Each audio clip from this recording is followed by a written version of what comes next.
Yo, it is Monday night, and you know what that means? Another exciting installment of the Roundtable Pro Wrestling Podcast. I'm your boy, the Franchise Player, Double B Bad Blood, joined by that dude right there, the man who likes to mix shit up in wrestling, the Mixologist, Mr. Chemical Julian, that little dude down there who's always playing video games, that guy, Shane Husky, the man in the chair, and this one right here, the newest addition to the Roundtable Pro Wrestling Podcast, Miss Anissa Barr. How are you today? Hello, I'm great. How are you?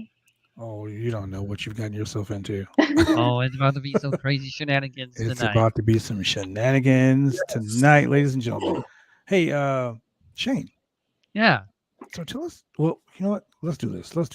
As out of What? respect. Out of respect. We need to go ahead and give some time to the fallen, to one of our fallen brothers, the late great Scott Hall, otherwise known as Razor Ramon to the young people these days, because they don't know anything about wrestling. So what I like to do is a 10 bell. So let's start the show out with a 10 bell.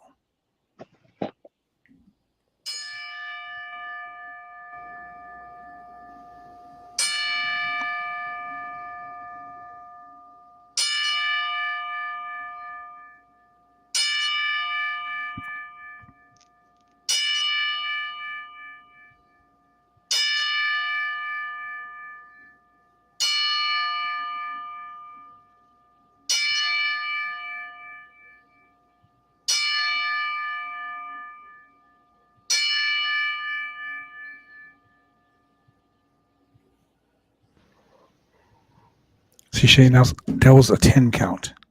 One No. time. I did All it that. takes is one time, Shane. All it takes is one time. Ladies and gentlemen, let's get into the action. Rest in peace, Scott Hall, Razor Ramon, founder of the The NWO. man that changed the Monday Night Wars forever. Vader Forever. Scott Hall, baby. Yeah. You guys know that taking someone off life support that hits home with me like really bad, because I had to do the same thing not once but twice in my entire life. Yeah. And it's a real sad situation, and it's always a sad situation to lose a fallen brother, no matter what level, be it indie wrestling, legendary status, whatnot. 2-time WWE Hall of Famer, a man who revolutionized professional wrestling. I mean, Shawn Michaels, Razor Ramon had the very first amazing ladder match Yes, there is. for the WWF Intercontinental Championship at the time, and someone who's been in the business 29 years. I look at that as the stepping stone to the evolution of a ladder match. I mean, you got the Dudleys and the Hardys, and you got with the Dudleys, the Hardys, and who else was it in that fucking thing? Edge and Christian. Edge and Christian, that's right. You got those guys that revolutionized the tag team version of a ladder match, but Shawn Michaels and Razor Ramon, in my opinion, put the ladder match on the map. And so thank you, Scott Hall, for all the bumps and bruises you took to entertain the masses and to inspire a new age of wrestlers, because a lot of guys that I trained with grew up watching Scott Hall. As a matter of fact, there was a guy who posted something online today, and I'm not going to put his name out there because I'm not going to do that, but his character was inspired by Scott Hall. So shout out to Scott Hall, his family, Cody Hall, one of the members of the Bullet Club at one time. Yep. His wife, his kids, whatever, whatnot, his friends, Sean Waltman, who you're a friend with, Kevin Nash, Conan, anyone that's ever been involved in the NWO, The Click. Anyone from the Okay. Click, I mean, the Godwins, The Ringside Undertaker. Collectibles did a very cool action figure trivia where the Click was hugging in the steel cage and everything, and I thought that was pretty sweet of them. Yeah. Yeah. So, I mean, one of the most infamous leaked videos in the history of professional wrestling, the Curtain Call. Correct. Shout out to the Curtain Call kid. He actually was going to be on the podcast a couple weeks ago, but got sick. So shout out to the Curtain Call kid who actually filmed that and, made history. At one time faces and heels were never meant to commingle. And in Madison Square Garden in a freaking house show, it's pretty awesome. Yep. That's right. Rest in peace, Carl. No, All right, so it's really funny because my lady knows who Scott Hall is because when we started dating, one of the first times we went to a restaurant, we were leaving. I saw a toothpick on the way out. And did she flick it at you? I grabbed the toothpick and I took it out and I flicked it at her. She was like, "What the fuck is that about?" Wow. She was like, That's wait a minute, funny. Chico. Yeah. Say hello to the bad guy. Hey, yo. And I kind of had to explain it to her, and she was like, "Oh, it must be a wrestling thing." I was like, "Yeah." It must be a wrestling thing. Match made in heaven. My son would see me grab the toothpick, and he would just like run away because he knew what was coming. Right. Right. Runaway toothpick. Oh man. Well, let's get into the action. Let's get into this crazy edition of Monday Night Raw. I mean, yeah. So Monday Night Raw starts off with a graphic would start for Scott Hall. Immediately, Twitter was like, "Oh, we can't get a 10-bell salute. We can't get a tribute package." Already. It'll come later. So Kevin Owens has his promo, and actually what we get is a video of Stone Cold Steve Austin saying how he's gonna open one last can of whoop ass on Kevin Owens at WrestleMania. What? Evidently, this is gonna happen on Saturday night in the main event, and it's gonna be on the KO show. So, Stone Cold made it sound like a match. He really did make it sound like it was going to be a match. Yeah. Which is why people are confused if it's going to be just a talk show or a match, because the way he said it, it felt like it was going to be a match. Which is something I completely do not understand. Yeah. We all know that Steve Austin can't wrestle a match right now, but modern medicine, man. I mean, look, he could be getting the stem cells in his knees. Yeah. Whatever.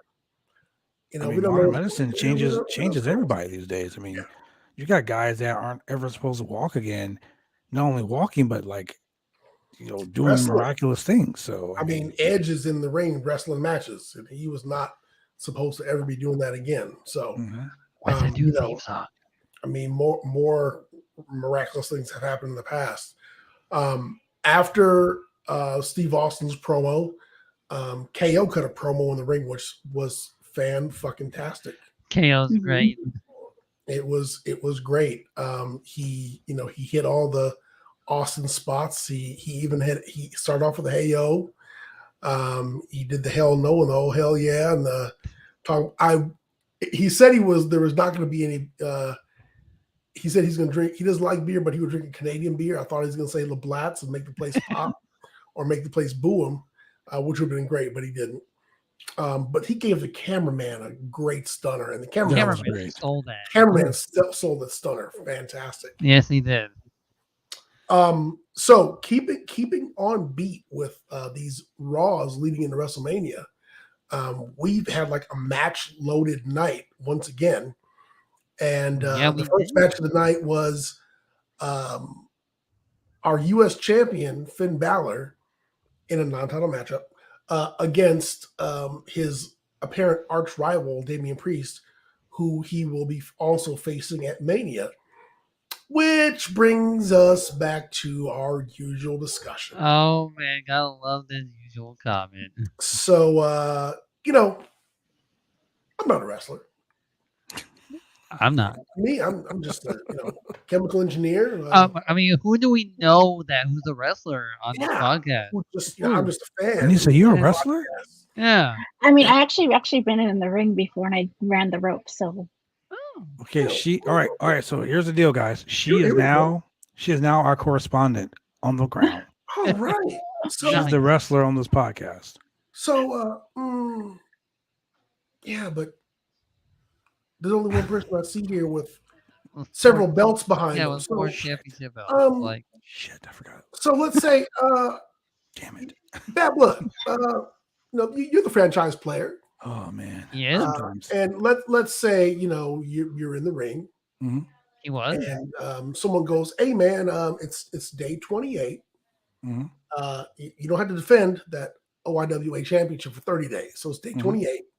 So we're going to give you a non-title match. Grab your belt, put on your boots, head to the ring. Okay. So you go down to the ring, and you're like, it's day 28. I ain't got to really defend it until day 30. Okay. I see where you're going with this. You think maybe you look at your watch and you go, time to phone it in? Just let someone get a roll up on me? I don't know. Just let someone catch me slipping with the old the most devastating move in all of sports entertainment. Most devastating move of all of sports entertainment. Let the Archer of Infamy go ahead and hit the what is it, tornado twist of fate, whatever it's called. Just let him hit it and let it go without even cutting the turnbuckle this time. So I'm going to have to say no, because see, if you do something like that, I'm going to have to say no. Well, you don't think maybe you but you guys have a match coming up on day 30. You don't think maybe you give him this one to let him like just coax him into a sense of false comfort, so that like maybe on day 30 he'd be thinking you're soft, and so you might catch him slipping. A little reverse psychology there. So what you're saying is, would I contribute my loss or win to 50-50 booking? The answer is no. I was giving you more credit for being crafty and like reeling them in, but okay. Well, here's the thing. And I always point this out, and I'm going to point it out for the ladies and gentlemen that are watching at home. If you're a professional wrestler, you don't want to lose. If you're a champion and you get beat in a non-title match, that kind of degrades you as a champion. It's like the Lakers. I fucking hate the Lakers. How about the Clippers? The Clippers are in the NBA Finals, right? The Clippers. Okay, they'll never make the NBA Finals. Fuck it. We're talking about people who have titles to defend. Okay. My bad. So the Green Bay Packers in the Super Bowl against the Chicago Bears. Should the Green Bay Packers lose a game to the Chicago Bears to make the Chicago Bears feel important enough? Hell yeah. The answer is no. Of course they should. Because we all know the Chicago Bears are the Veer Mahan of football. They're always being talked about, but they never come. Hey, you know what? I've been saving this one. I didn't want to have to throw it in your face. I knew it. I knew it. But you had to coming. The Chicago Bears will always have one thing that the Green Bay Packers never will. What's that? Oh. William, the Refrigerator Perry. Oh, Jesus Christ. Is also a sergeant in G.I. Joe. And a WWE Hall of Famer. That's two things. Wow. You don't remember John Cena inducted him? You know you're not making your case here. Let's hear from the newbie. He's a real American hero. Look, y'all can Joe this shit all you want, okay? You can G.I. Joe, Greatest American Hero. Sergeant Slaughter is also a WWE Hall of Famer. And he's also a G.I. Joe. And this is an all football podcast now. He was all about stuff. Look at this. This is a football podcast now officially. Well, I don't know about football, so I'm here for wrestling.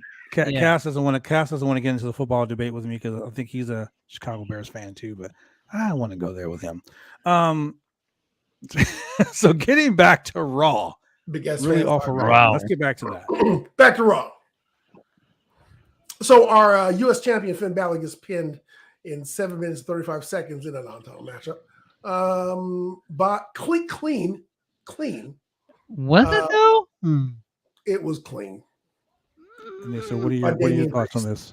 I've been a fan of Prince Devitt since 2013, so I'll always be a fan of Mr. Prince Devitt. So, in my opinion, he was great tonight. I really enjoyed the match he had tonight. I really am happy that WWE is now pushing him on Raw a lot more than they did before.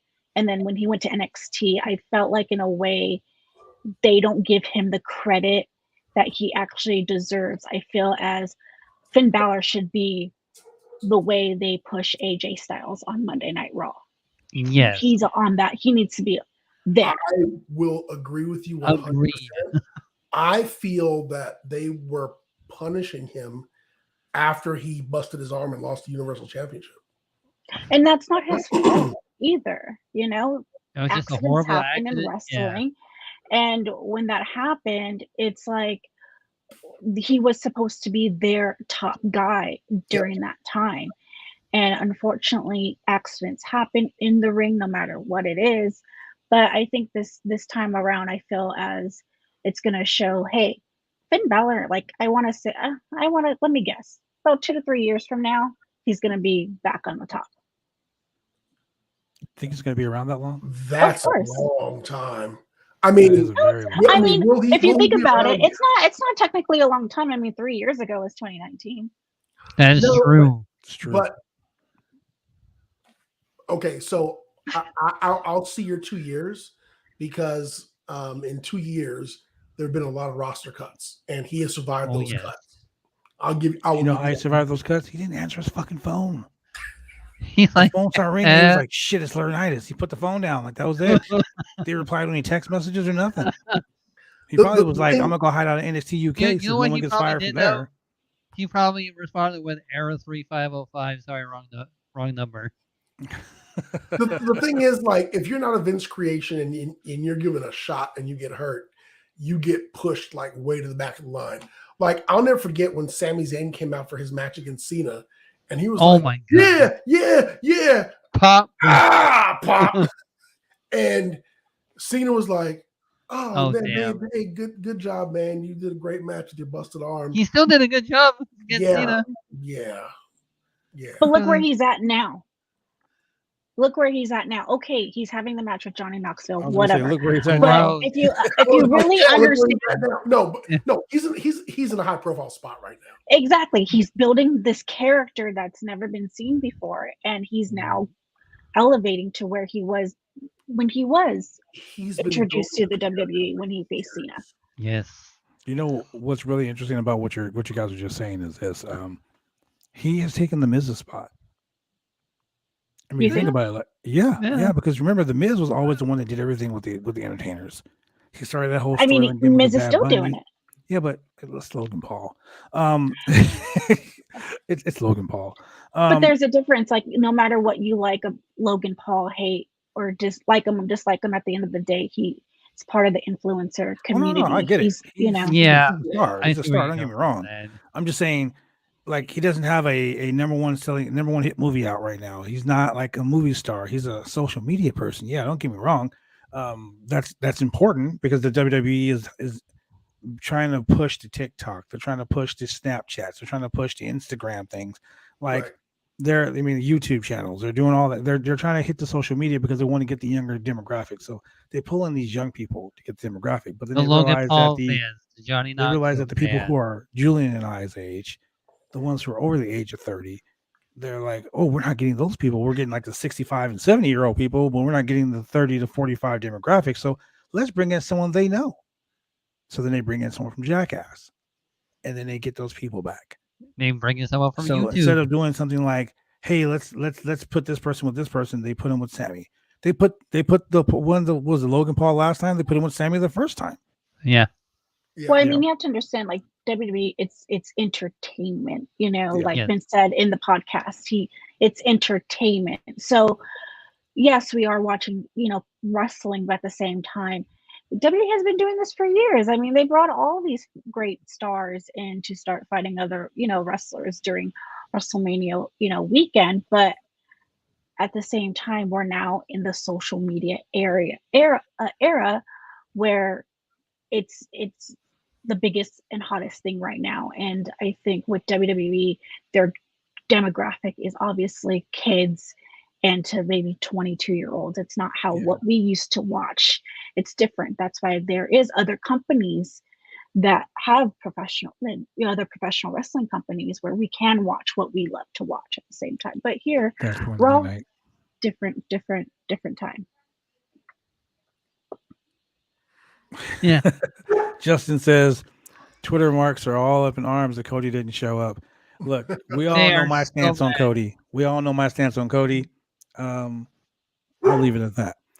Which, So speaking of Sami Zayn, Sammy, if you are listening and watching this right now, we want to get you on this podcast to explain your conspiracy theory. So if you want to come on, just message us. Yeah. I wish you would. I wish you would come through. We will listen. We're fans of yours, so yes, we believe in the Sami Zayn conspiracy. So please come on the show. I just want to know one thing. Where the fuck is El Generico? I'm here. He's Mexico. raising orphanage of kids with Bobby Lashley. I just want to see El Generico one time. I mean, you know, PWG legend. Yeah, PWG all day, baby. AWS too. Him and Human Tornado, two skinny white boys. Yep. Mm-hmm. Those are my boys back in the day. Okay, so this was a great match, Finn Balor and Damian Priest. Okay. Yes. But the WWE has an issue with storylines and trying to push these storylines 3 weeks before Mania. Correct. Because right before the match started, all of a sudden Austin Theory comes and sits at ringside. Yeah, randomly. So they can push Theory versus Pat McAfee. So I'm like, this build-up is weird. What the fuck is going on? So I don't know. So I mean, I guess they're going to push McAfee versus Austin Theory, but then you still had Austin Theory attack Finn Balor after this match. So unless they're gonna do a tag team where it's McAfee and Balor versus Damian Priest and Theory. Okay, now I thought that might be it. Might be it. For Julian. But I had that. I'm not gonna say who it was because I want to put them out there just yet. Everybody involved. I don't want to put them out there, but I had someone explain to me that the run sheet for WrestleMania still has Austin Theory in a singles match against Pat McAfee. I mean, anything could change last minute. Yeah, if I were Finn Balor, I'd be pissed. Yes, as a United States champion, I'd be pissed too. I agree with that. And he needs to defend that title at WrestleMania. Yeah, come on, that's a rip. That's a rip, totally. But I will say, this match, if I had to give it a letter grade, I'd give it a B. I'd give it a B minus. The match was very generous to Raw recently. You okay?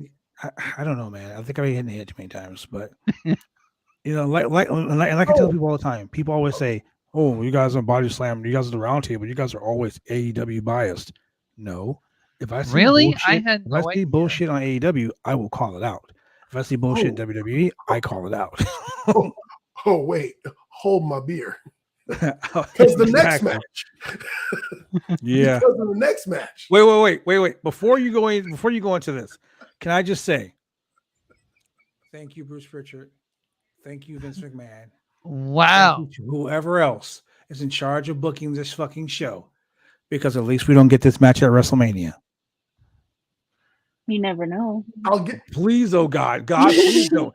Anissa, let me tell you something. Anissa, we have a rule on this show. You just can't be blurting out shit. Someone's listening. Yeah, seriously. They keep doing shit. They take our ideas. You can't say no crazy shit like that. Yes, because you know what? We've done that. We've said some real outlandish, crazy shit. And then what happens? A week later, we see it on the show, and we're like, someone's really listening. I mentioned about the kiss cam coming back, and a week later, Los Lozarios had a kiss cam, and I'm just like, what the shit? Yeah, we did it as a joke too. We were like, "Oh, that'd be kind of cute if the kiss cam came back." Boom, there it was.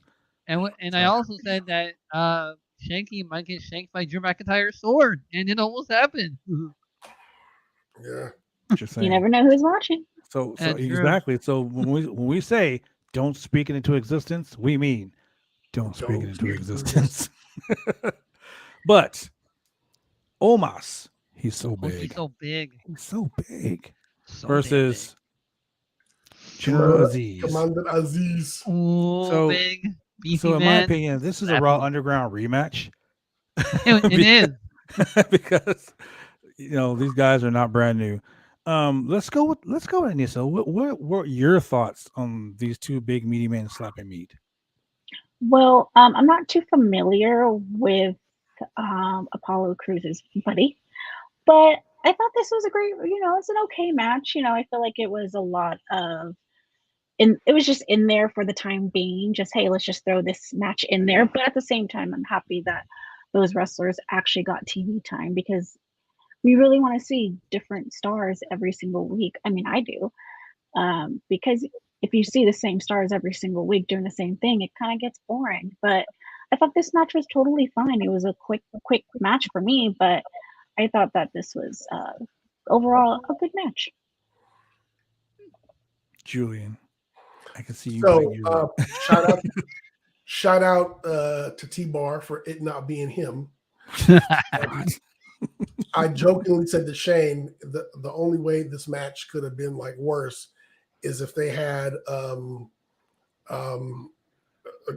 great Khali on commentary and your boy the Pearl River Plunge as referee. Oh my God! If they would have had him, I mean, I was like, okay, I mean, all things being equal, this match actually totally made sense. Yeah. And why did it make sense? Because it made two sense big beefy because men. it made sense because They're both so big. neither person was going to either outshine or bury the other person with their technical ability.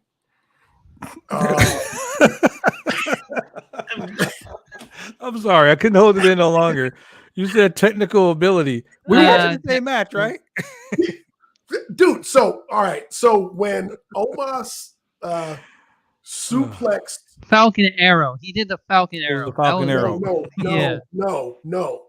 Michael Cole said, "What a suplex." Yeah, but Okay. the way that I Omos wrote did it, that sentence 3 ways. I said, did he say, "What a suplex"? What a suplex? Or what a suplex? yeah, Because it started off as a suplex. yeah. It But didn't end that was way. a suplex. Oh my That God! could have been a broken neck plex. Yeah, he almost dropped. Yeah, Suplex assassin yeah. Alex King Almost, would be like, yeah. this is some bullshit. He could have called it the whack hammer if he wanted to. But they were evenly yoked. How about that? Okay. They're also very big. And then Apollo came and he got choke slammed for his Tree slammed. efforts just for being there. And that was it. Shane. 2 minutes. Hey, man. As much You know time me, as as two big beefy man, I just gotta enjoy it. Okay, so let's give this a letter grade. A to F. Julian.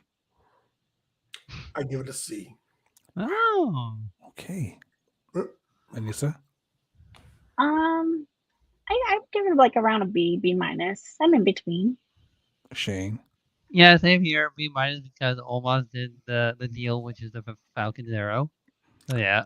I'm gonna give it a solid C, just from the simple fact that he gave the tree slam to fucking Apollo Crews, and Apollo Crews' accent left his body when he did that. He hit the What? ground, hit the What ground and happened said, to your "Fuck." Nigerian accent? Oh man, Where's Triple he H was bringing like, you to that? "Fuck." God damn it. So Liv Morgan and Carmella. Oh my Let's talk about that. They are trying to reach. No, actually, it was Liv Morgan. No. Last week it was Liv Morgan and Carmella. So this week is Queen Zelina and Liv Morgan. Yes. So why isn't Rhea Ripley involved in any of these matches? But they're going for the tag team championship at Mania. Because they're focusing on the storyline between Zelina Vega and Carmella. That's what's going on right now, as we see through TV and SmackDown. So I think that the reason why they're doing singles matches between Carmella and Zelina is because to build up a feud between Zelina and Carmella. And I think that feud's going to happen after WrestleMania. Then why do we do tag team title matches at WrestleMania? I mean, it's possible. So your tag team breaks up. Why not just have a tag team match like this week on Raw or last week on Raw? No, your tag team has the tag team has to defend the belts at Mania so that they can implode there on stage, and then you have a cat fight, and then that's everyone wants to see Zelina. I'm sorry. I forgot. John Laurinaitis is back, so we're gonna start having those bra and panties yeah, matches again. right. Jesus fucking Christ! I mean, you saw what Carmelo was wearing today, right? Yes. Okay, so people want to see the cat fight, and they want to see. It's like she was wearing an outfit like Tori Wilson used to wear. Yep. Can I just put this out here for the world to hear? We support women's wrestling here. Yes. Yep. We bitched and complained about how the WWE was really giving us really shit women's wrestling. Mm-hmm. And now John Laurinaitis is back in power. Mm-hmm. And we all know his type of wrestling, what he likes to see. Mm-hmm. So the Diva era is about to come back. Mm. And it sucks. It sucks because there's so many talented women out there that deserve better than the shit they're gonna get right now. I'm not happy with this. I'm not happy with this whole thing. It's fucking ridiculous. But also remember, this whole match is a mini promo for the Corey Graves Carmella show. Yeah, dude. Have you watched their show? No, but I hear they. No. What about you, Anissa? Have you watched it? No. Okay, so I'm gonna fucking be honest. I want to see what the shit was all about. And you watched it. Did you also watch Pam and Tommy? It was the worst 10 minutes of my life. Like, I've had some pretty shitty. So is it 10 minutes per episode that they have on YouTube? No. It was just 10 minutes. That's all I could take. Oh, okay. So it's more than 10 minutes. Look, we talk about NXT. And NXT, NXT just got so horny all of a sudden. Really, NXT is like wrestling euphoria. Like, that's what it is now. This show is so mindless. Like, I literally was like, okay, that's that 10 they minutes really of my life I'll never get back. That they really want to recreate the Edge and Lita thing. I would really rather sit and watch paint dry and be more entertained than I was watching that show. Okay. Have you ever watched an episode of Ms. and Mrs.? Yes. Yes, I covered the show. Okay. I like that show, actually. But that show I haven't watched the Carmella and what's his name thing. Don't. But Ms. and Mrs. has had.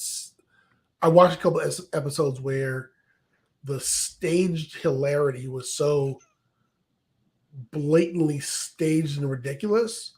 Like, there's no people who really interact in this capacity in life. And so it's not even funny anymore. Like, it's just stupid.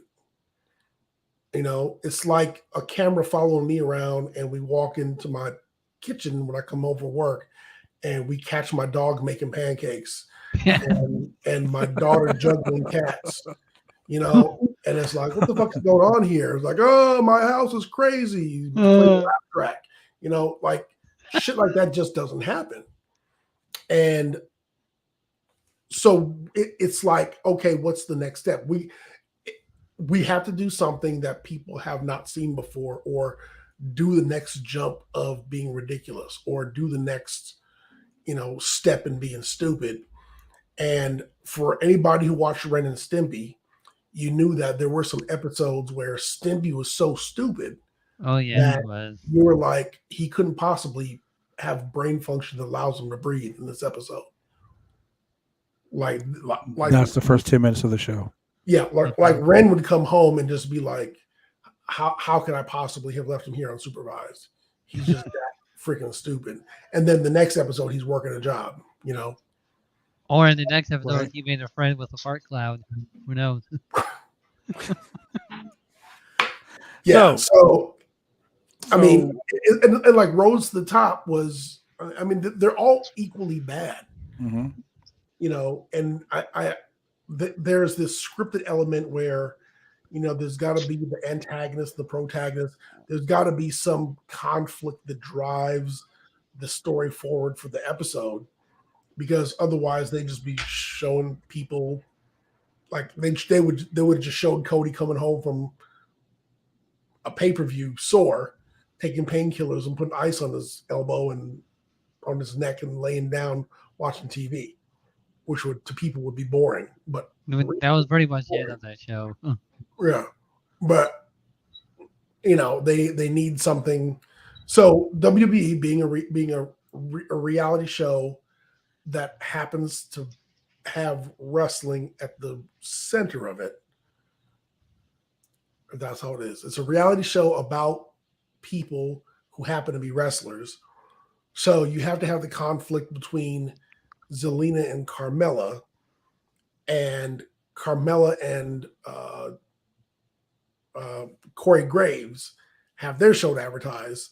So, you've got to have the conflict there. And at the end of the day, they're supposed to be also promoting women's match, which only got 2 minutes, 55 seconds. Yes. Once again, so now that they basically talk about Carmella failing to live up to the partnership with her and Zelina.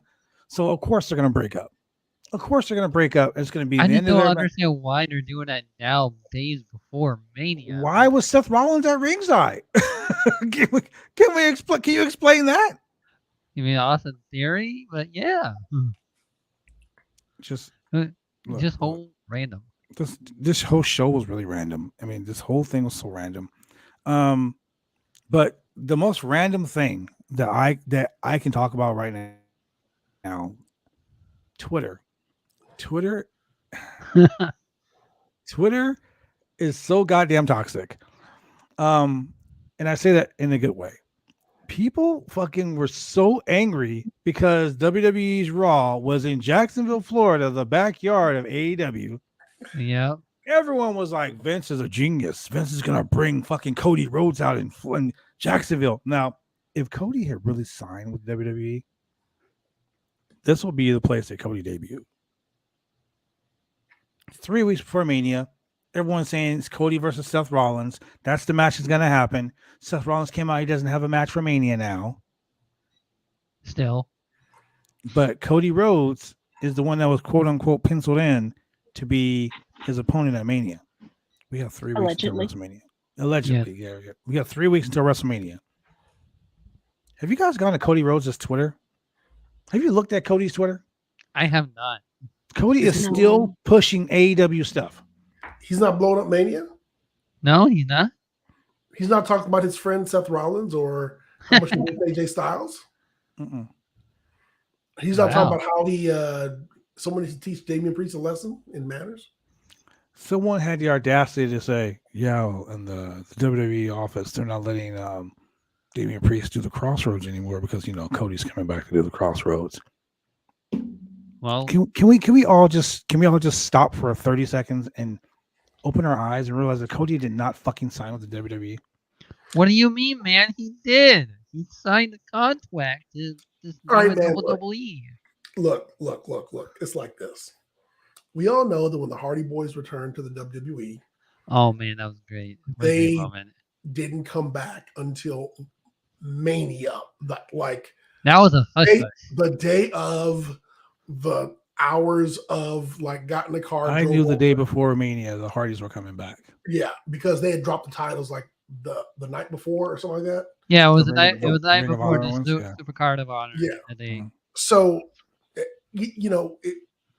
that's still kind of the hey, let's have a surprise. Surprises do count.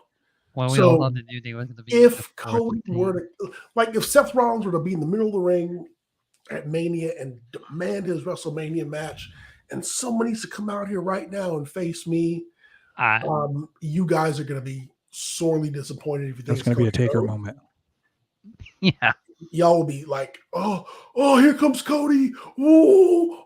You're going to be so mad. It's Dallas, Texas. It's going to be a Taker moment. I'm guaranteeing that. It's going to be Veer. It's not going to be Veer. Look. So, Shane, before I get to Anissa, before I ask you your opinion on this, I'm just going to lay it out one more time. Okay, Anissa, let me ask you a question. You work for bodyslam.net. You promote bodyslam.net. I just started. Well, okay, but you still promote bodyslam.net stuff, right? You still post that stuff, right? How long has it been since you've not been at AfterBuzz? Since the pandemic. Okay, so Started. roughly 2.5 years. Let's say 3 years. Just throw a ballpark 3 years. Mm-hmm. In that 3 years, have you been tweeting and retweeting and tweeting and retweeting everything that they put out? No, because they actually switched their dynamic to basically entertainment news. So it's now different. It's not how it used to Regardless, are you tweeting their stuff? be. No, I'm not. Okay, so it's like saying, hey, I work at McDonald's, man, but I used to work at Burger King. So every time I see a fucking sale at Burger King, I'm going to post it on my Twitter. Even though I work at McDonald's, I'm going to post all my Burger King stuff on my Twitter. Same thing. If Cody was not with AEW, or I had no intention of ever going back to AEW or whatever, whatnot, him and Brandy would not be retweeting shit every 30 seconds. They see AEW is going to be in Fargo, North Dakota, retweet. AEW is going to be in Stand Back, Alabama, retweet. They're going to be in Portland, Oregon, retweet. I wish. But come on, Bad Blood. He's working the boys. He's working the boys. No, he's actually working the fans. I think, yes, I think Cody. I'm just going to say it. I'm going to leave it alone. I'm going to say it and leave it alone. Tony Khan is a genius. Cody is a genius. I think Tony Khan was like, "Yo, I know you don't want to fucking come back to AEW because you want it to be in control of the narrative. You want to be the person who wrote the stories. You want to be the person who was running the book. You want to be the booker. You want to be the guy who's running the show. But you got me, and you got the Bucks, and you got Kenny, and you got this guy, and you got that guy." And all of our stories, everything we're trying to do together isn't meshing. So here's what I'm going to do. I'm going to go ahead and buy a Ring of Honor. And I'm going to run Ring of Honor shows. Because Ring of Honor has several television tapings. And I'm going to go ahead and put someone in charge of running Ring of Honor. Because I can't do it. I'm over here running AEW. I'm running the Jacksonville Jaguars. I'm running the friggin' soccer team we have. I can't do all that shit. So here, Cody. Sign a contract with me, and I'll give you creative control of this brand. Brandy's like, yo, I like living here in Georgia. I like the fact that you still own half of the Nightmare Factory. I like the fact that all these young kids that are wrestling at the Nightmare Factory are getting shots on AEW Dark and Dynamite. And now we have a bloated roster. AEW has this bloated roster everybody keeps complaining about. Yeah. Not all these people have enough places to wrestle. So hey Cody, how about you take 35 or 40 of these kids and you give them TV spots with established Ring of Honor talent, like John Gresham, like Josh Woods, like the Briscoes. Hey, we can have FTR, who really isn't doing too much here at AEW right now because the tag teams are bloated over here. Let's move them over to Ring of Honor because that suits their type of wrestling style. Yeah. Hey, and since Time Warner Media won't let the Briscoes wrestle on TBS or TNT, let's put them on Sinclair. Yeah. Let's put them on fucking USA. I'm just saying. What do you think, Anissa? What do you think? I think about this whole Cody situation. Mm-hmm. I just think that he's actually going to show up at WrestleMania or actually after WrestleMania because, they always bring somebody up after WrestleMania. But I think we're going to really see, I feel like we're going to see Cody in WWE, but I think it's going to be around WrestleMania or after WrestleMania. That's my guess. Okay. They're going to do like basically kind of like what Elias did in the ring and then Cena came out. WrestleMania that one year, but I think we're gonna have Seth Rollins just cut a promo, and then we're gonna probably have Cody come down. So, but I think it might be actually at night 1. I don't think it'll be happening at night 2. I can actually see that. I will pick Madcap Moss before I pick Cody. Madcap Moss. There it is. I second you. I'll say Madcap Moss comes out and beats fucking whoa. I didn't say he was gonna win. I just said he's gonna show up. You ain't gonna burn me twice. Oh, do you think Seth's gonna cut a promo and then he's gonna show up and then Seth's gonna give him the stomp and then Cody comes out? Here's the I thing. don't know. Given Cody's status, Cody gonna come out of Stardust. Hey, that works Can we too. not? I don't. fuck no. No. WWE Written in the nothing to stars. offer Cody Rhodes. The only thing they could offer him is a spot against Roman Reigns, and he'd have to win. Man, if Cody wins, And that's a big offer. Or he'd have to beat I mean, it would have to be a top spot. And So you're saying Seth Rollins not a top guy? Top star? Oof. Oof. Ooh. Oh. Debate, baby. Let's go. no, Hey. not in this capacity, no. I mean, Cody would need to come in and he would need to be on the way to a title spot. And I don't think that Seth Rollins would be the direction to go through. He'll be bogged down in a feud with Seth Rollins for way too long, because we all know that if you're going to hold a title, you're going to have to go through AJ Styles. You're going to have to go through Randy Orton. And if you're starting off with Seth Rollins, you're not going to see Cody getting the title shot until way past SummerSlam. And it's going to be way too long. I don't think he's going to be in a program I don't think he's going to wait around that long and be in a program that long. I mean, hell, he'd been doing better and working less dates. A, on the indie circuit when he left, and B, when he was with AEW. There's no win for him. Now, for him to come in and work limited dates like Brock Lesnar, yeah, total win. But for him to just come in and let's say squash Seth Rollins, I mean, maybe, but big pop, squash, go home, then what? I mean, Money in the Bank is not too far after that. I mean, then what? They're not gonna Vince is not gonna take AEW's top talent and put him over Roman Reigns. I'm gonna tell you this. Adam Blampier from Wrestle Talk, he does this. He books like these fantasy bookings. Like he'll take this guy. He'll fantasy book it, and he fantasy booked Cody Rhodes' return to WWE. I need to watch it. And it's funny you say that because it started with Seth Rollins at WrestleMania. So, and it went all the way through to him beating Roman Reigns for the championship, him forming an alliance with Charlotte Flair, calling themselves like the Legacies because, Charlotte Flair, Ric Flair's daughter, Cody Rhodes. But this is what I see. I see Vince McMahon being petty as shit and saying, hey, I got AEW's executive vice president, the guy who left here and decided to go to create a wrestling organization to rival me. Yeah. Because the reason why Cody asked for his release is because Vince told him he'd never be a main event guy. Vince told him he'd never be a main event guy. He wasn't marketable. He wasn't championship material, although you gave him the fucking Intercontinental title and the tag team belt several times. But he wasn't championship material. And that he was too small. He would never amount to anything. So Cody was like, okay, cool. Give me my release. I'm going to go amount to something. And when Cody did that promo in front of the ladders, when he challenged Sammy Guevara, he said that was great. He did what CM Punk talked about doing. Mm-hmm. He basically shot on the pipe bomb because he was like, yo, CM Punk said he's going to do, he can do this. He would do this. He would do this. Cody went and did it.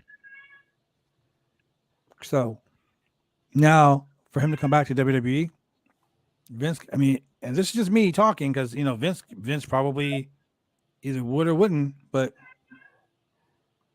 I think Vince would be like, yeah, so you're going to come out in polka dots. Are you going to wear polka dot man? Your Stardust gimmick again? Because now, Tony Khan, you started a war with me. And you brought this kid in. This kid did this, and this. Now look, he came right back, begging to come right back and work with me. So now Wow. I'm going to do what I'm going to do to him, and I'm going to make him Dusty Rhodes Part 2. I could see him doing that. But if I were Cody, the only way I would sign with WWE again, I would legitimately sign with them and say, hey, I will come work in the WWE for 6 months. I don't want millions of dollars. All I want is all the fucking intellectual properties in my dad's. I want to be able to have war games. I want to be able to have Great American Bash. I want to be able to have Bunkhouse Stampede. I want to be able to have Starcade. All of these things. Give me the intellectual properties for all these things, and I'll come back. Bruh. Nah. That ain't gonna happen. Nah. Because that means that every one of those pay-per-views that's streaming, he would get residual rights to. Just saying, that's the only way I can see Cody going back to WWE in his right frame of mind. Now here you go. So, assuming that Roman Reigns beats Brock Lesnar at Mania, if Cody were to come back, you could have him challenge for one of the championships against Roman Reigns and win. And, Roman is always kind of like turning his nose up against the WWE championship. Cody challenges him for that belt and wins. And, now all of a sudden, Roman Reigns has finally been pinned in 900 something days, whatever it is. And Cody is now your main event guy, and he's got a title. He's got a top title, top championship. And yeah, go ahead. Let him feud with Orton. Let him get his revenge for Orton turning on Legacy. Let him go ahead and do his thing with Charlotte Flair and having them be like, Dusty Rhodes' dad, Dusty Rhodes' son and Ric Flair's daughter, running roughshod, and they can pretend to be involved if they want to, whatever. The problem is the WWE doesn't believe in history. Acknowledging history. Yeah. So let's go to this next match: Rey and Dominic Mysterio versus the Hurt Business. I love watching Shelton Benjamin. He's a classic. He's an amazing wrestler. No bad matches. Yeah, you can't have a bad match with Shelton Benjamin. Mm-hmm. If you do, you just fucking suck. Because Shelton Benjamin is the gold standard, legit. Shelton. Shout out to Liquid Nitrogen. What's up? Shout out to Detonation Kick. No, I'm not going to go to AEW. Let's just address the elephant in the room. I'm selling my shares in BCW worldwide. I am going to continue to wrestle, and I do have plans on retirement this year. This will be 30 years in the business. There's a lot of fucking wear and tear on my body, and this podcast thing right here is what I'm going to be building most off of. So if you like what you hear here, if you like watching these faces, if you like the comic, the comic comedy of this show, you like the in your face, like down to nitty gritty dirt talk about wrestling with no bullshit, no punches being pulled, no drama, no bullshit, then continue to click the likes, click and subscribe on these shows that we do, because I'm telling you right now, man, and this also, podcast is here to stay. The most important thing that Julian almost forgot to say is to reunite 3MB. Shut your damn mouth. That's not going to happen. So with that being said, this show is this match right here, I hate to say it, is another example of 50-50 booking. Correct. But wrestling wise, I give it a B. It was good. Because the Hurt Business won last week. Yeah, they did. Due to interference. Yes. So a double 619. Just stop it. Yeah, fine. A double 619 on Cedric Alexander, which led to Shelton Benjamin getting knocked to the floor. But okay. So, same spot from 2 weeks ago. So, which is crazy. So, Dominic was pointing to the WrestleMania sign, which I don't get. So, are they saying that Rey and Dominic are going to WrestleMania against RK Bro? Are we going to get a triple threat tag team match? No, they're wrestling Logan Paul and The Miz, remember? Oh, yeah, I forgot. That's your celebrity tag match. Sorry, I forgot. Can we not have that, please? I don't want to see this. I really don't want to see Logan Paul in a ring trying to sell. I mean, he didn't sell that good today in the ring at all. He missed his 619 spot. I just think Logan Paul doesn't understand the business with what he was doing, because last week when they were in Cleveland, he looked very confused on what the Miz was saying. Like, hey, like we're getting out of here, and he's like, wait a minute, like, or like, is you really talking crap about Cleveland? Well, so I think that Logan just doesn't really understand the business and behind, how the wrestling industry really works with selling and cutting the promos, and we don't even know if he's actually learning how to wrestle, so it's going to be an interesting match to see, because a lot of people are going to start comparing him to like Bad Bunny, who actually does get in the learned how to freaking wrestle, and he did pretty freaking well. He did. So it's good for business entertainment wise, but at the same time, we just don't know if Logan doesn't understand what's going on, because when they did the 619, he really went off to the side of the ring. He wasn't in the middle of the ring, and luckily for Miz, he pulled him out. And I think Miz, being his mentor, is great. Yes. Being on his side, because the Miz has that knowledge, can make him become a star in WWE if Logan Paul wants to, but I highly doubt that will happen. Right. Well, if only they had paired the Miz with Ronda Rousey. Wow. Damn. Wow. You just want Ronda Rousey to beat up Dominic? I mean, everyone else does. I mean, I love intergender. I love intergender wrestling. I mean, intergender, I say should be allowed in WWE, because most of the women can wrestle better than the guys. So I'm going to say something that's going to totally shock the shit out of two of the three of you. What? Dominic is showing improvement. Wow. You know what? I think he's getting more confident. I will give you that. He's getting more confident. He's allowing him to hit each move with more emphasis. Like he's actually doing the moves, and he's like, "I'm gonna fucking do this." And the double 619 was actually perfectly timed. Like normally he's the guy. I mean, Dominic is always the guy who screws up the spot. Dominic is. He's the Kane of him. Yeah, exactly. He's the guy who does. I like Kane. I like the character. A lot of times I thought that he was kind of off because the frog splash, because of the size difference between him and his dad. It's like a legit foot. Okay, like 2 feet. Like I thought that he was afraid of being offbeat with his father. No, I don't think that's the size difference between the two. Now I will say, when he was doing his frog splashes, earlier in the year, he had some room for improvement. So he's working on that. But yeah, he is getting better. He is looking more confident in what he's doing and just more solid in his ring work. I think that he is finally getting it. Mm-hmm. Like he's finally like, okay, let me slow down. Here's one thing that I always tell young guys in wrestling. This is how you don't get hurt. Slow down. Correct. And tuck your chin in. Well, yeah, chin the chest all day. But slow down, because while you're trying to go at fucking 75, 80, someone else is going at 45, 50, trying to make it work, trying to make it look good. Slow down. Yep. There's a reason why I have a hairline fracture on my foot. And it's from a wrestling match from a few weeks ago. I kept telling the kid, slow down. But when you're in the ring, you get excited.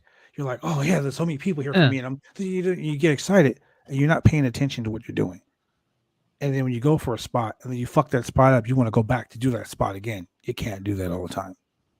Correct. So I think Dominic is finally starting to understand that, okay, if I screw this up, I got to go to the next thing. Don't go back and sit there and wait for this. Don't go back there and try to do this again, because I'm gonna look stupid and I'm gonna hurt someone trying to do it. Correct. So I'm glad that he's finally starting to realize this and he's starting to see it.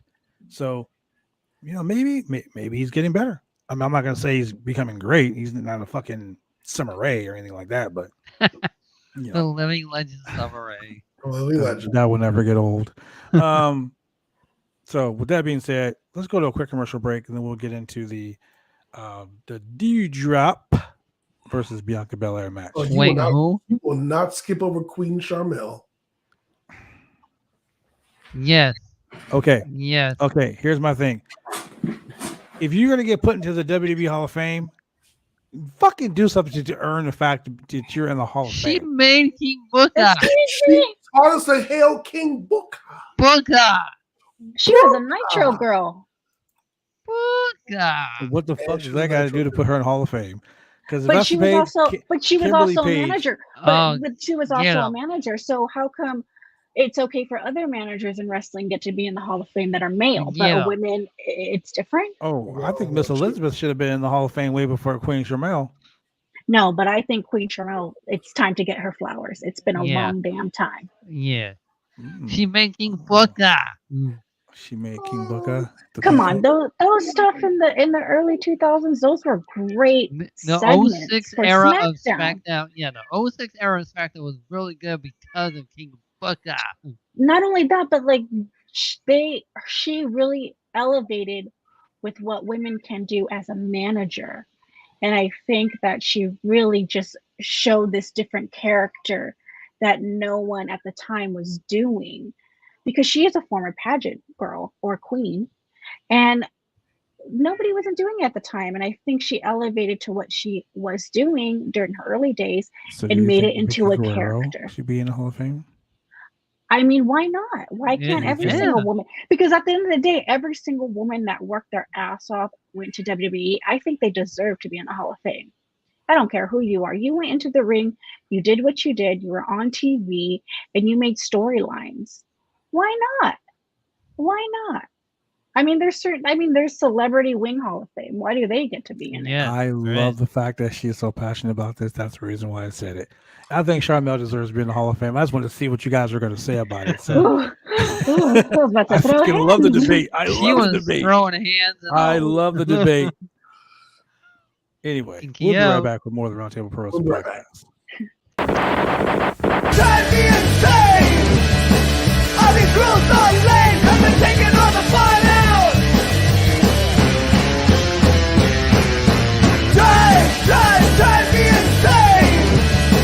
All these rules are lame, cause they're taking all the fun out!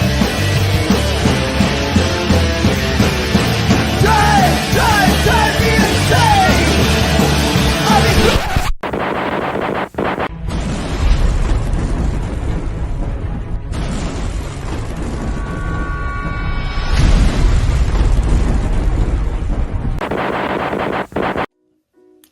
When you want to get your hair cut, you go get your hair cut right.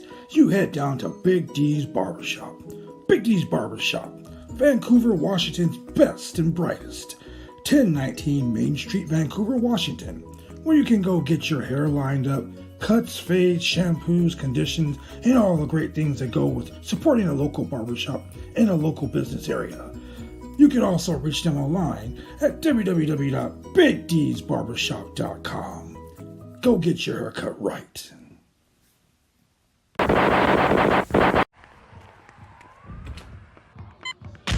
These are more than just the sounds of a safe place to go after school.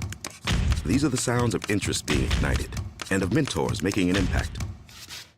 At Boys and Girls Clubs, we don't do just one thing. We do whatever it takes to meet the needs of every kid who comes through those doors. Because whatever it takes is what it takes to build great futures. Great futures start here.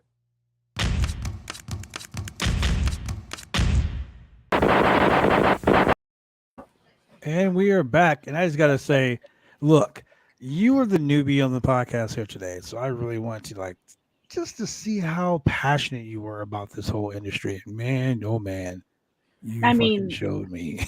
I've been watching wrestling since I was about 4. So, especially of course I'm a girl. I love women's wrestling. So especially during that era. You know, I grew up on that era. I'm glad to have you on the show. You held your own. I like it. I like it. And speaking of holding your own, this stream has been brought to you by Blue Chew and their newest product, Pink Chew. So, Shane, tell us about the Blue Chew and the Pink Chew. What? Shane, should I go ahead and should I help you out? You want me to help you out, Shane? Here, Shane. Let's make it easier for Shane. Make it easier for Shane.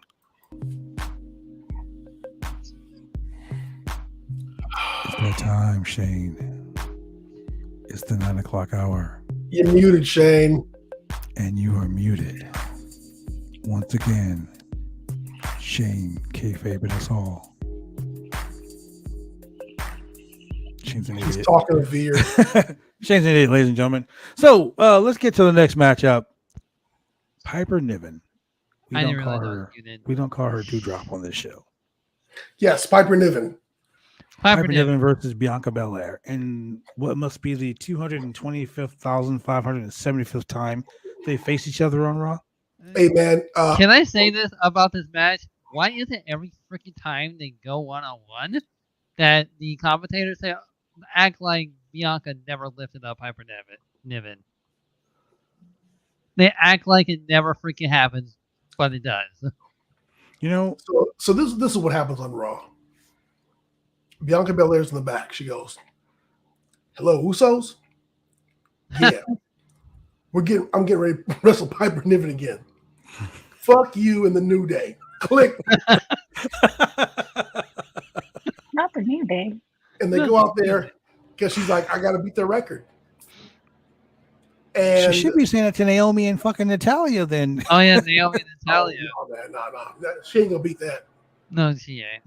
She gonna wait. Let's ask Anissa a question real quick. You said you've been watching wrestling for a long time. Yes. Can you tell me what record does Natalia hold? Which records? Which records does she hold? Guinness Book of World Records. And what's the most important record that she holds? She's been on WWE for 6, 7. So being on most matches on. She was born in the back. No, Raw. One of those.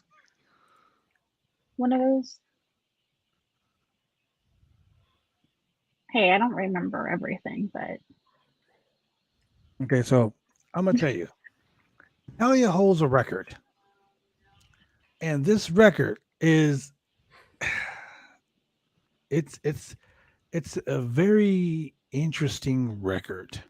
We sat and logically figured this out one day when she came out with the Guinness World Book of Records. Which I didn't even know was a thing. Still, she stated that she holds the Guinness World Book of Records for the most consecutive losses to one person. No, she said she holds the Guinness World Book of Records for the most matches in WWE. Mm-hmm. And so we sat here and said, hey, if she's had the most matches in WWE for a woman, I think it's for a woman. Yeah, for a woman, yeah. For a woman. Because The Miz has the most, 1,862. Yeah. We figured, well, based on 50-50 booking, all things being equal, then she must have had the most losses also. And sure as shit, we started looking it up and we find out, yes, she's had the most losses of any woman in WWE. But then we found out who she had the most losses to. Naomi. And you're thinking, but Naomi hasn't been around that long. Oh, but she has. Look. When you lost 793 matches over the course of your career, and they've all been to Naomi, that's pretty fucking bad, right? But it just means Naomi's that good. Yeah. She's so good that she doesn't get a push. I love Naomi. She's wonderful. Well, she should get a push over somebody. She should get a push. But yeah, I just thought that was she's the one who deserves her flowers as well. Yes. For sure. Absolutely. Do you know who has the least losses in the WWE? In 2021, AJ Styles has only lost 28 matches. Wow. Well, I mean, he's barely on TV. How many has he wrestled? No, these include house shows. These include Oh, pay per view. That, He's only lost 28 yeah. matches. So Anissa, oh, okay. I thought you meant TV. that's a big caveat. Whenever Yeah, WWE says somebody is undefeated, that means undefeated in televised matches. They Happy could have Corbin. lost every house show match Yeah. between TV shows, but like as long as you don't lose on TV, that's all that matters.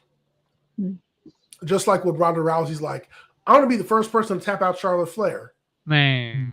Do you not watch the network? What the fuck are you talking about? Yeah, I saw that on Twitter. Everybody was posting.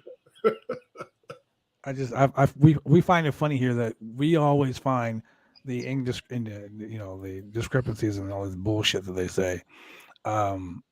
Like, she's undefeated. Yeah, she's undefeated except for the 4 times she lost here and that she lost on this show. And she lost on main event too. Yeah. Veer Mahan is still coming to Raw. Yeah, but he's been on main event for fucking 6 months. Undefeated right now. Correct. And then he's on main event. So Yeah. That's correct. Exactly. But before we get to the Dewdrop, I'm sorry, Piper Niven Piper versus Niven. I'm saying Bianca match. Let's get to that weird Grandpa Logan promo we had tonight. Old man Logan promo. Because Edge came out with his new theme. And By the Alter blue Bridge. light. I don't understand what the blue light's all about. Like, You think you know him? apparently I don't know him because You think you know him? he's the benchmark. And he's trying so hard to be a heel now. But you know how like when you're a bad guy and people know you're a bad guy? Like when I can tell a kid, shut your goddamn mouth before I become your stepfather. That's like, or you know what? It may have been the greatest night of your life, but for me, it was just another Sunday. Stuff like that. Like those are great heel things. But he's like, I'm the benchmark and I'm better than you and you know it. I'm sorry. When did you become MJF? Yeah. The promo was really lackluster. I mean, it kind of like, he insulted the fans and, the same little blue light promo. And, he's trying so hard I to be think a they're heel. just like trying to switch it up with the new theme because I saw a comment on Twitter that it's very hard to like boo Edge with the babyface Alter Bridge theme song. Mhm. But if he comes out with the more darker Alter Bridge, darker song, that people are actually going to boo him, because everyone will cheer for the On This Day, that one, but they won't cheer for the newest one that they have play over here. Play your old music. I understand that. I totally get it. Like I get like sometimes music does like set the tone. I get that. But his interview, the way he came out and did the interview, he basically did a You People interview. Yes, correct. And he's like, I tore my arm, my bicep wrestling Randy Orton, You People. And I'm like, so you're blaming this on us? Like that. So, I mean, that seems to be the standard, like in lazy ass promos these days. I mean, you want to elicit the emotion from fans. Well, that right there is not a way to do it. AJ Styles will be judged. I have a little nitpick what I just said. So people get angry when freaking CM Punk changed his music. I was waiting for that. But they're like, oh yeah, Ed changed his music. It's okay. Like, well, there's a difference between CM Punk's changing his music. That's history. That's Ring of Honor history. Ring of Honor history. That in my quick story, that's the reason why I discovered independent wrestling because of CM Punk. I didn't know what independent wrestling was until I saw CM Punk on ECW saying, I don't smoke, I don't drink. I'm like, who's this guy? So I went on Ask Jeeves, who's CM Punk? And all this stuff from Ring of Honor came out. So there's a difference between that and what Edge is doing. In the beginning, when I first saw Edge, I thought he was going back to 99 Edge with that style. The rated R superstar. Rated R. You thought he was like sitting in the alley with some shades on and a trench coat? Yeah, but this is different. And I think this is something that we've never seen. Obviously, we've never seen from Edge. And I think this is just a new type of way and a type of character that maybe he's always wanted to try but never got the chance to do it because he was always Right. known as the rated R superstar. Yeah. Well, so here's the thing.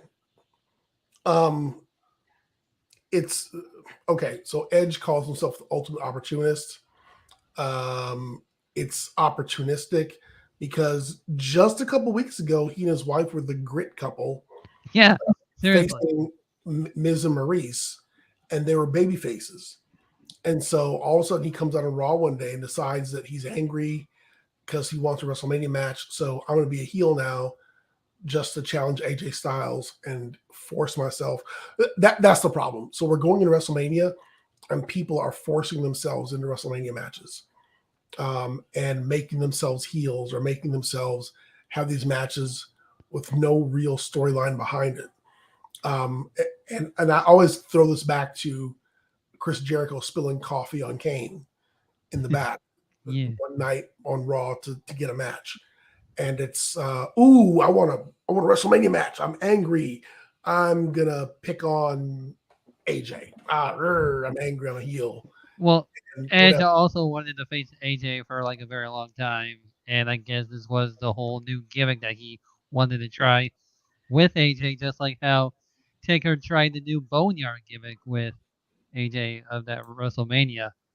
Hey, But the that brought me difference is- back to But that worked yeah. really well. It Yeah, did. but the difference with that is it was something he wanted to do, and they made it work. This gimmick to me is not working. Well, Like here's this the gimmick thing. is making me not give a shit about this match. Well, here's the thing. It'll work for the Mania match, but then what? Exactly. What is he gonna do Back to afterwards? he goes back to being regular Edge, and he comes out to on this day. I mean, and then what? I do want to see Edge when he was the heel in 2006, 7, That was 8. the Edge. Yes, that was the heel Edge. As when I was a teenager, yeah. I despise Edge I despise him because too. I did not like him at all when I was that age because he made me feel that he made me feel a way where I just was like, damn, I don't like this guy. And I it's don't been like a this long guy. time since a heel like that made me despise somebody. He And actually I took just Matt think Hardy's that girlfriend. How dare you? we really hope that we really get to see that Edge in the next couple weeks before WrestleMania, because right now it's different, but I still want to feel like, damn, make me feel like I'm 14 again and I just hate you. Right. But we're not going to get that, and that's the problem. That's the problem that I'm having with it. Like I really liked the whole rated R Edge. I love that gimmick. Rated R. I love that gimmick. That gimmick was so fucking over. I loved it. The man It's that just cost Kofi Kingston the spot in that Elimination Chamber match. Yeah. Like That that was is. good. That was great. And Well, now the it's feud just he like, had with eh. Cena, like those were good times. Where he that slapped was Cena's heel Edge. father in the And face. then he had, and then he was a horrible heel when he teamed up with Randy and hit Ric Flair in the head multiple times with the chair. That's what I would love to see. The again. man who busted up Ric Flair and gave Ric Flair a concerto. That Edge. Yeah. I see you. That's what I'm talking about. Mm-hmm. Yeah. I really and truly want to see that. I really do. So, I mean, with that being said, let's just hope for the best. So going back to Piper Niven versus Bianca Belair. Piper Niven came out with fucking Nikki ASH, almost a superhero Nikki Ash. Homelander. Mrs. Homelander. Mrs. Homelander. Yeah. Can you imagine her and Cody together? Oh my God. Homelander and what was the Stormfront? Yeah. So they endorsed Becky Lynch as like they are fully heel. And one thing that you don't ever get in the WWE is the heels hang out with the heels. And I think that they don't know what to do with Piper Niven now. for the It Skyward really tag angered me. team with Nikki Ash. What are your thoughts, Julian? I see the wheels turning. So it's really funny where you have Nikki. You've kind of recycled your alliances here. So earlier on, we had Liv Morgan come out with Rhea Ripley. say it again. Rhea Ripley. Rhea Ripley, and now Nikki Ash has aligned herself with Piper Niven, and now you have coming out against Bianca Belair, and then you also have Becky Two Belts sitting at ringside, and so Nikki's No, she was actually under the ring. So so Nikki's Her kind gold of outfit. making her rounds, almost, and Piper wrestled a little bit of a smarter match this time around against Bianca than she has in the past. Doing some actual power moves and whatnot.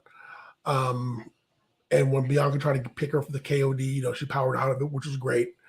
I'm happy to see that people are now using Bianca's hair against her better than they have in the past. Right. The whole chair to the throat thing was great. It reminds me of the whole, Macho Man taking the belt to the throat on Ricky Steamboat. That was always a classic. But if Becky were to put together like a group of heels to help defend her, to help her keep her belt, I mean, that'd be even better also. Going this close into Mania, I don't know what they're going to do with all these people who don't have a match yet.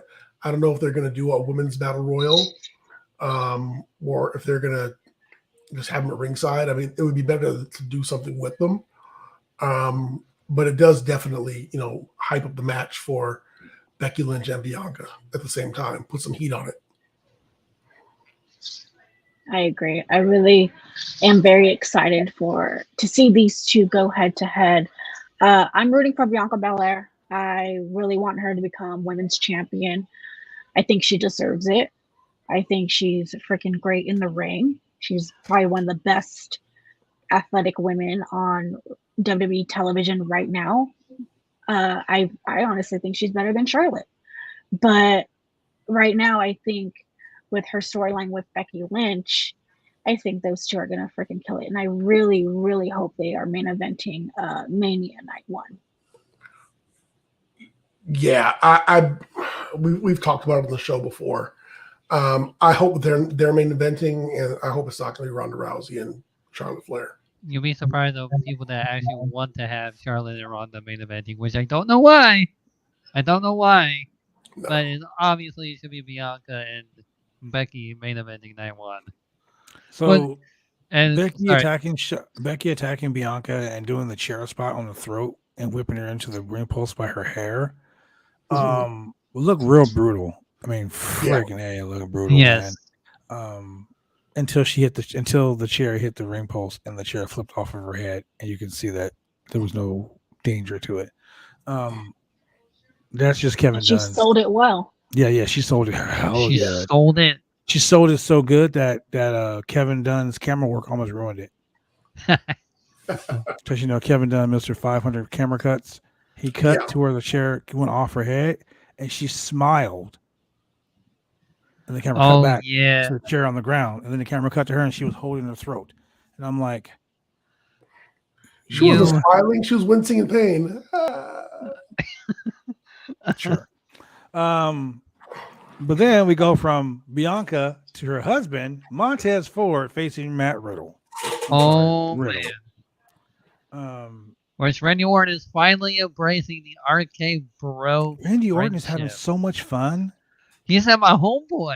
Randy Orton never says homeboy. He was like, "I've always main evented WrestleMania by myself, but now I have a friend." And I was like, "Whoa!" He said, "A friend." He's turning on Riddle. He's turning on Riddle. His man, happen. I think so too. It's gonna happen finally.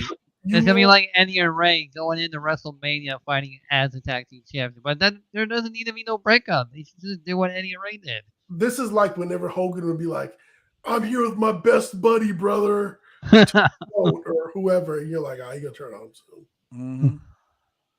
So I think that this is going to be a phenomenal.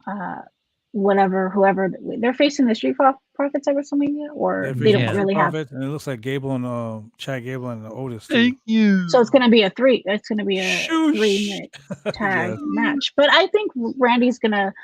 I think they're gonna lose at WrestleMania, and Randy's gonna turn heel again, and go. And him and Riddle are gonna have a storyline.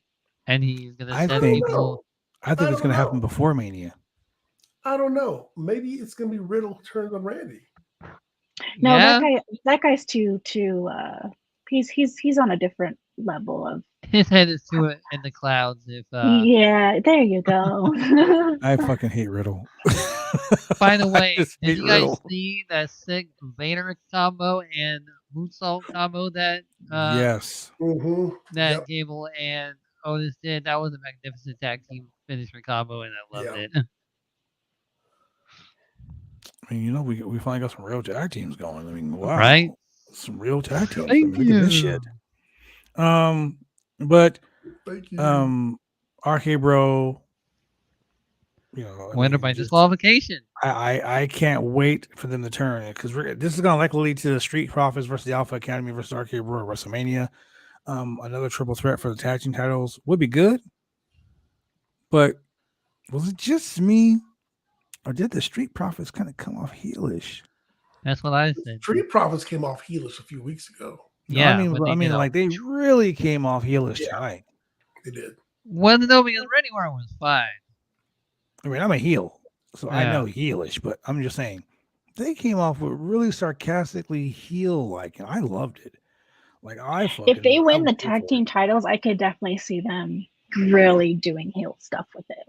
Someone's turning that Mania. You know what I want to see? I want to see the Bloodline, but I want to see the Bloodline on Raw. Meaning, I want to see I want to see the Street Profits as the tag team champions and her as the women's champion. And I want them to run. I want them to run roughshod like this, like the Bloodline is on SmackDown. Can you imagine that? Yes, that'd be great. Bloodline and Naomi versus Street Profits and Bianca. Boom! There it is. There it is. Finally, let Bianca and Naomi actually fight the men. And they will pull out a good match with them in intergender. When is Night of Champions? Towards Thanksgiving. Yeah. You mean Survivor Series? No. Or just before, or just after? Are you talking about like what pay-per-view is after Mania? The pay-per-view of Night of Champions. Oh, WrestleMania wrap up or rewind or whatever. That's gonna be the next show. Yeah. No, the next one is gonna be Money in the Bank in July. That's July. Yeah. In Las Vegas. Nevada. Oh, that's right. At T-Mobile. That's right. Arena. So let me get to the main event or the main segment of the night. Seth Rollins versus Kevin Owens. The winner gets to face Steve Austin at WrestleMania in a talk show host. And a talk show host match. In the talk show segment. I will say Seth Rollins has one of the best suicide dives in all of wrestling. Does anybody remember rapping with Rollins or the Rollins wrap up or the Rollins wrap up? The Rollins report. I don't know. The Rollins report was like NXT or no. That was when he was doing it as a face of Seth Rollins. Like, he was a huge baby face at the time. That was when the fans were starting to churn on Rollins, and he was doing the Rollins report every week. That I don't remember at all. Well, Kevin Owens is really like the best guy to talk shit during a match. Yeah. Like he'll be in the middle of a match and my old friend and talk shit to them. So he's so fucking over, dude. And everything he says is like hella funny. I mean, this Kevin Owens is Kevin Steen from PWG. Yeah. That's what this Kevin Owens is. And that's what I've been waiting for. This is Kevin Steen from PWG right here. I thought it was funny when he said, "I'm going to start my old brand in milk."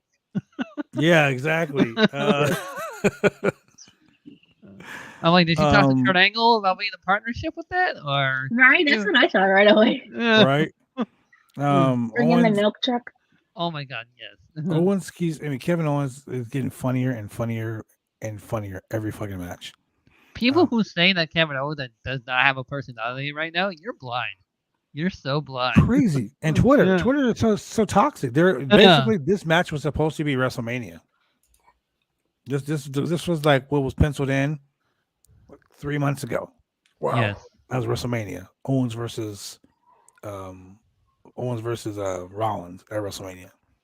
But then like that tag team they put together and the whole gimmick just went over so well. It was, and then they're already breaking up, and it hurts. I mean, look, they got a sick ass finisher, the buckle bomb to the fucking Stunner, curb stomp, the buckle curb bomb to the stomp. stunner to the curb stomp. Dude, Yeah, that's that's money. the combo. But man, when these guys lost last week, They were dead. the whole sequence of them losing was so fluid. It was so good. And to watch the heels get robbed of their victory and them to be like, wait, Look on Kevin Owens' face. Was like, oh my we're the God. bad guys. Yeah. We're used to robbing people of their victories. Yeah, why are We we got doing that? robbed. We're not going to Mania. What the fuck happened? We And the usually way he do that. looked, like Kevin And the Owens look looked on the- so dejected, dude. Like he The was look on about their to faces cry. was just like, what just happened? Like we lost in our own game. Yeah, and it was And Riddle who did it. I was He there did it. for He it. looked I was like there for it Riddle 100%. did. Nisa, what about you? What are your thoughts? I mean, I'm more of a KO fan. I'm not a Tyler Black fan, but I'm a Kevin Steen fan, and I think Kevin really He's deserves awesome. this because you have to look at Kevin's story. He learned English because he watched Monday Night Raw in the 90s. Like Austin Mhm. was somebody he looked up to, I'm assuming, and like most of us probably enjoyed watching Austin on TV in the 90s. But it makes sense for Kevin to have this with Austin because there's a story there. There's no story with Seth Rollins. I agree with that. I Yeah. 100% agree with that. Yeah, And honestly, like, even if Austin can't wrestle, I mean, knock on wood. Let's just say Austin gets in the ring and he does a match. I would rather him do it with Kevin Owens, who's going to be safe with him, instead of doing it with freaking Seth Rollins, who will want to buckle bomb him and shit. And we can't have a Sting. We can't have a Sting incident. You know what I mean? So, I mean, let's talk about Austin wrestling. It's going to be punches. It's going to be kicks.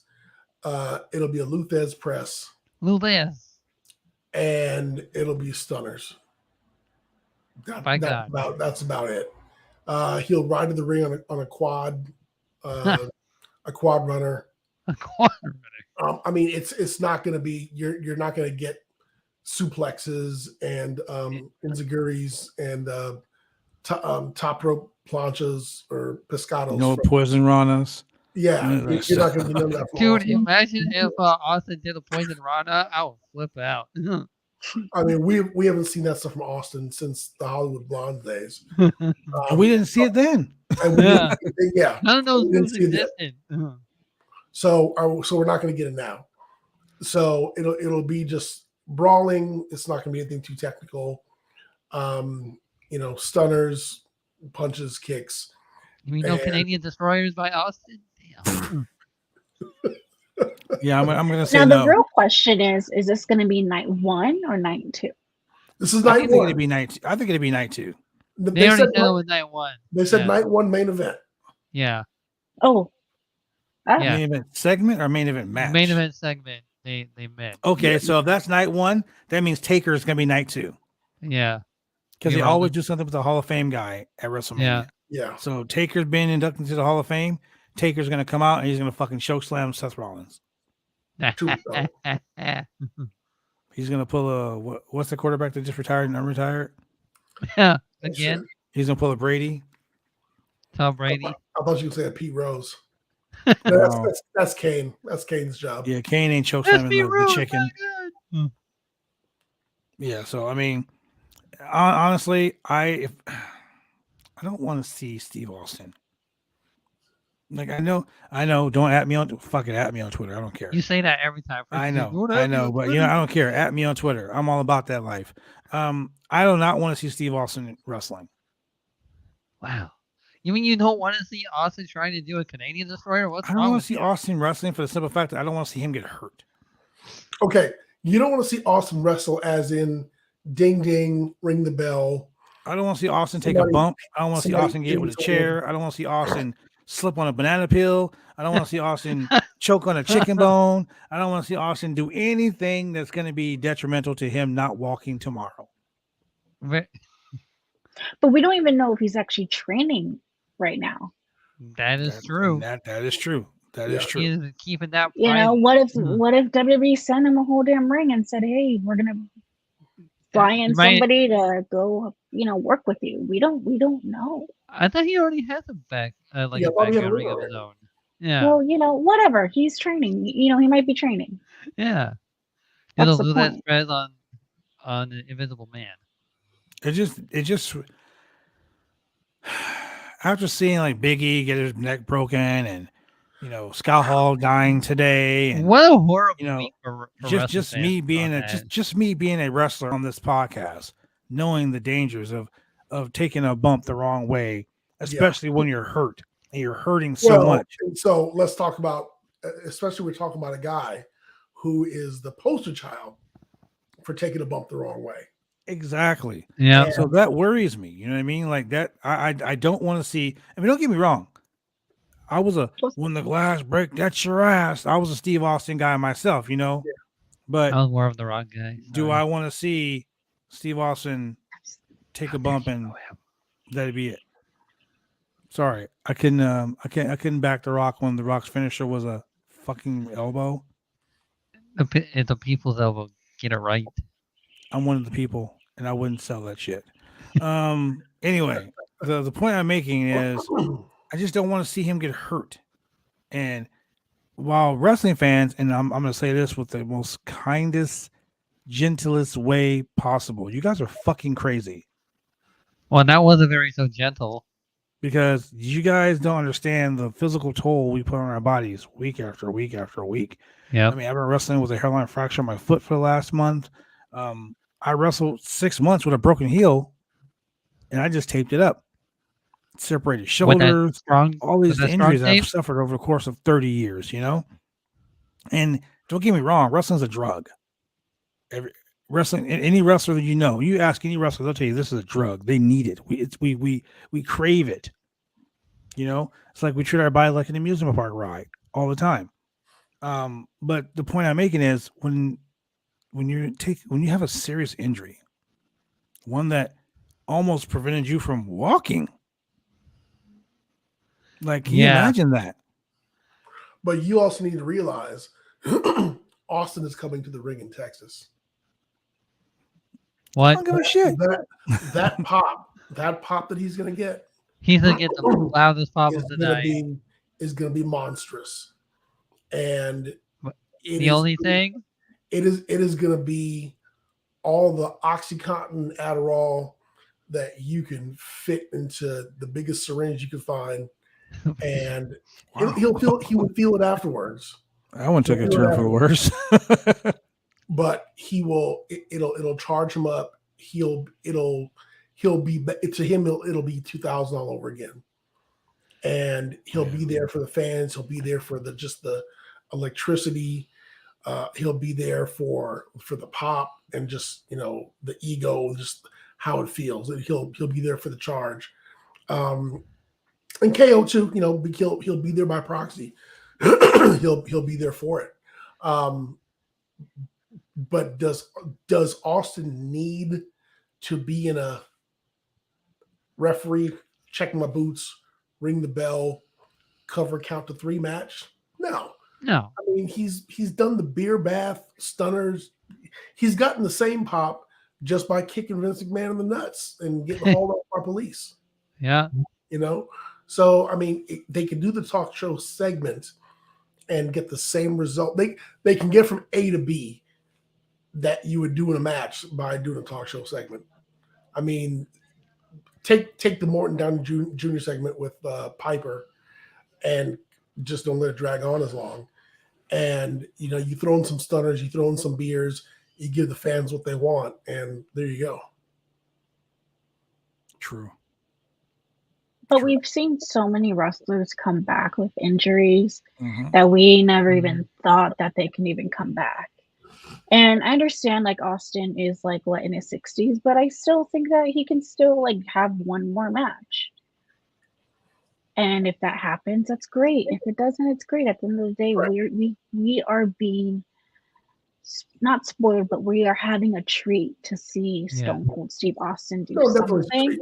It definitely is a treat. But I really, really would like to see Austin have a match one more time. But I think him going with Kevin Owens is a safe bet. Yeah. Out of That all could those be a out of good thing. all those wrestlers, I think Kevin is safer because Kevin is a bigger guy, but he wrestles differently. He doesn't really Same. do the high spots like most of the wrestlers do. He'll do it a little bit here and there. But I just think that it's safe to have KO have that match with Austin. They're not putting them in with Omos. Oh, thank God. Thank God. All right, so I can see this happening. I can see it happening. I don't want to see it happening because that's just me. I don't want to see Vince I don't want to see finally- anyone get hurt. But No. I get what you guys are saying. I totally understand. So with that being said, That Vince I'm will just gonna- finally put on his glasses and realize he's been talking to the wrong Austin this whole time. yeah. Damn you, Austin Theory. Hit me with the bedpan. Come here, pal.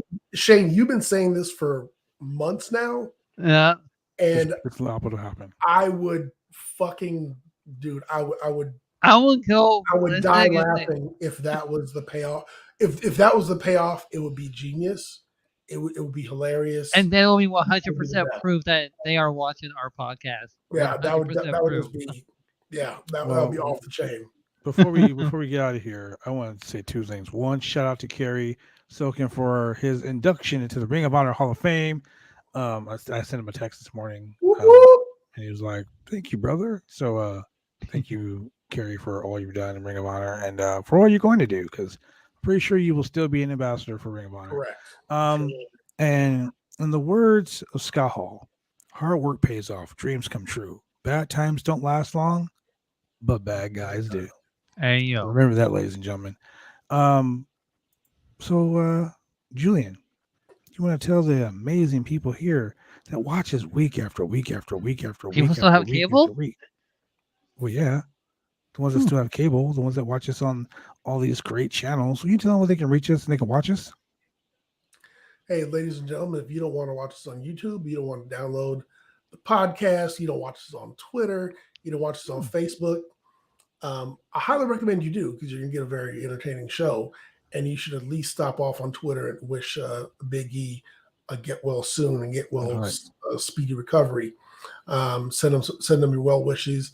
He's a positive guy. He's one of the most positive people you will ever see online or meet in person.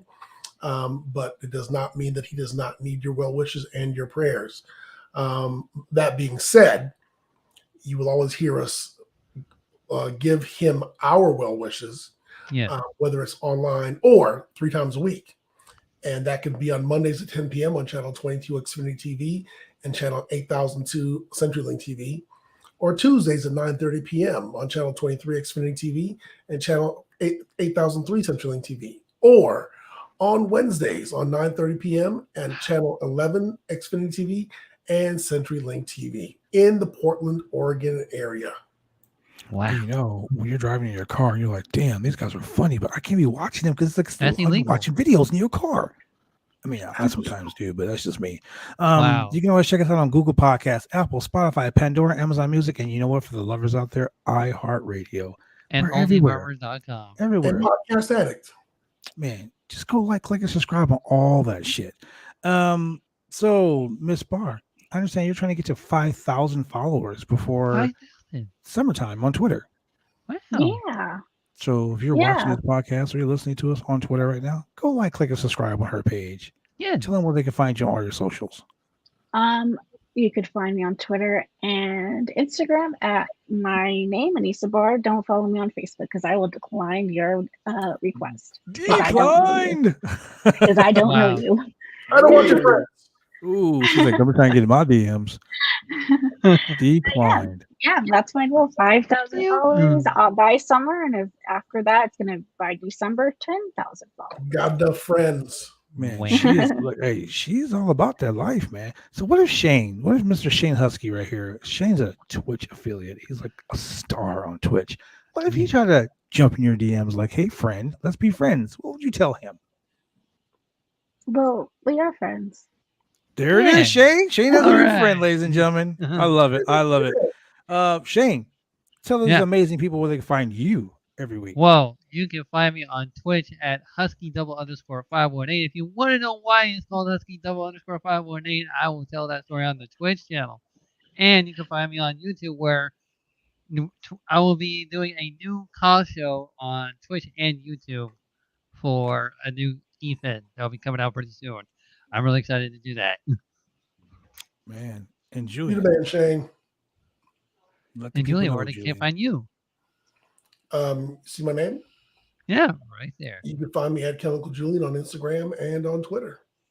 Wow. All right. And you can find me Facebook, Twitter, Instagram, Snapchat, all those cool places like that under the Bad Blood brand. That is the THEBADDBLODD Bad Blood brand.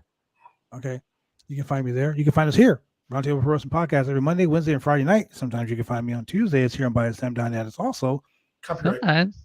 doing the AW the NXT show sometimes. Yeah.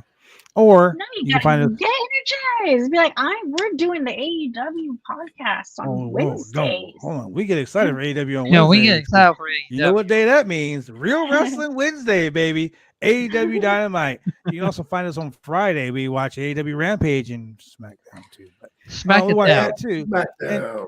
And Julian and I have been tossing around a bit about doing a Impact Wrestling show. Because it's a good show. It's actually a good show. Yeah. Some people don't Are watch we gonna Impact start Wrestling. doing that It's now on I've Thursday? been thinking about it. Chris Bay forever. Chris You know what? Bay. Chris Bay. Let's talk to let me talk to Cass and see about throwing a little Impact Wrestling on for the people. What do you guys think? You guys want to do an Impact Wrestling show? It might be a thing. Yeah, It might be a thing. we need an overlay for Impact. That's what I mean, we got a Ring of Honor show here on Hey, BySam.net. April 1st of wrestling on Saturday is stacked of wrestling. Dude, look, I'm wrestling in Arkansas, so we're gonna have to do the Royal Rumble. We're gonna have to do the WrestleMania show, me live on In the ring. location. No, please In God, the not ring. that. Live on location. I will be at YWA's Bad Blood. That's cool. They made a show after me. It's pretty awesome. Defending the I see what you OIWA did Championship there. the OIW North American Championship in a 3-way dance main event. So that's gonna be pretty kick ass. But we can do the show that's Saturday when I'm there, and then we can do the show that Sunday when I'm home. Hopefully, I get home before WrestleMania is over. If not, we can do. I mean, we still can do the recap afterwards. Hold up. We just not to watch along. Which airlines are you flying? Shit, I don't know. They haven't got the ticket yet. Don't be like Big Bad Kaiju and get put on Frontier because you'd be asked Oh out. no! It ain't that kind of party. I'll end up like the Bucks. My bags, my gear will be lost. Fun story. The very first time I ever wrestled in Oregon, me and my little brother, we did a show we did New Japan, and we had come home, and my buddy was like, "Hey, why don't you come up and wrestle in Portland?" So we're like, Wow. "Okay, cool." So we put our gear under the plane. We made it to Portland. Our gear went to Hawaii. So we had to go and buy basketball shorts and amateur wrestling shoes, and that started the gangsta gimmick because we had no fucking wrestling gear. So Oh, that's man. how And you're still the in Ghetto Hawaii? Heisman was started. You had to go to Big Yeah. Five? Yeah, actually, yeah. Actually, yes. Yeah, it was ridiculous. And also hashtag get Sami Zayn on the show to hear out his conspiracy theory. Hashtag free 3MB. Yeah. Yep. Free Ali. Hashtag free Ali. Yeah. And hashtag RIP to 3MB. Hey, we'll be there for 3MB.